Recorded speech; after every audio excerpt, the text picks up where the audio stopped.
নবনির্মিত যমুনা রেল সেতুতে আজ থেকে শুরু হচ্ছে যাত্রীবাহী ট্রেন চলাচল। এর মাধ্যমে আজ থেকে যমুনা বহুমুখী সেতুতে বন্ধ হয়ে যাচ্ছে ট্রেন চলাচল। বিষয়টি নিশ্চিত করে যমুনা রেল সেতু প্রকল্পের পরিচালক আল ফাত্তা মোহাম্মদ মাসুদুর রহমান তিনি বলেন, বুধবার থেকে নতুন তৈরি যমুনা রেল সেতুতে নিয়মিত ট্রেন চলবে। রাজশাহী থেকে ছেড়ে আসা সিল্ক সিটি এক্সপ্রেস ট্রেনটি প্রথম পাড়ি দেবে যমুনা বহুমুখী সেতু থেকে উত্তর পাশে অবস্থিত নতুন এই সেতু দিয়ে।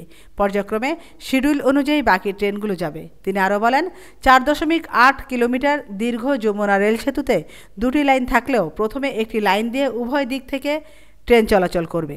তবে আগামী 18 ফেব্রুয়ারি আনুষ্ঠানিক উদ্বোধন করা হবে। যোগাযোগ উপদেষ্টা সহ কর্মকর্তারা ওই অনুষ্ঠানে থাকবেন। ওই দিন থেকেই দুই লাইনে ট্রেন চলাচল শুরু হবে। আমিনা ইসলাম, নিউজ ডেস্ক, আজকের সংবাদ।